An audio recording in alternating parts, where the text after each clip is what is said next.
కనకం. చెప్పండి విహారీ గారు. నన్ను క్షమించు కనకం. ఏంటి విహారీ గారు ఆ మాటలు? లేదు,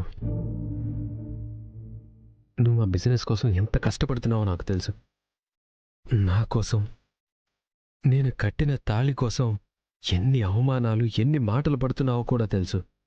నీ మెడలో తాళి కట్టిన నా కోసం నువ్వెంత చెయ్యాలో అంత త్యాగం చేస్తున్నావు. ఎన్ని కష్టాలు పడాలో అన్నీ పడుతున్నావు. ఇప్పుడు అవన్నీ ఎందుకు విహారీ గారు? నన్ను మాట్లాడివు కనకం. నా కోసం నువ్వంత కష్టపడుతుంటే నేనేం చేస్తున్నాను నీకోసం? నిన్ను కొడుతుంటే చూస్తున్నాను, నిన్ను తిడుతుంటే వింటున్నాను, అవమానిస్తుంటే నేను సంబంధం లేనట్లు నిల్చున్నాను. నీకు తాళి కట్టిన భర్తగా నీకు అండగా ఎక్కడ నిలబడుతున్నాను? విహారీ గారు, మీరు నాకు అండగా నిలబడబట్టే కదా నన్ను 2 సార్లు ప్రాణం పోకుండా కాపాడారు. ఆ రోజు దుర్మార్గుడైన ప్రకాష్ నుంచి కాపాడారు. ఇంతకంటే నాకేం కావాలి? అది నా బాధ్యత. ఇంట్లోనే నేను నీకు తోడుగా సపోర్ట్ ఇవ్వలేకపోతున్నాను.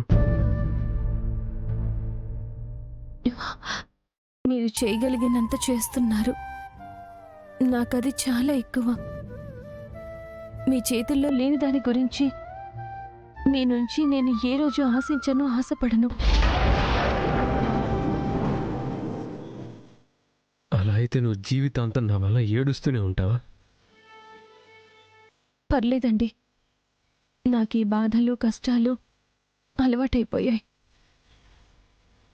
కొత్తగా సుఖపడాలని, లేని సంతోషాలు కావాలని నాకు లేదు.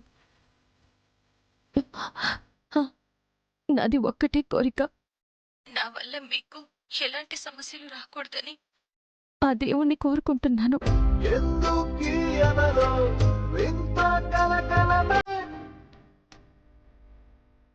సరే కనుకో, రెస్ట్ తీసుకో. అలాగే.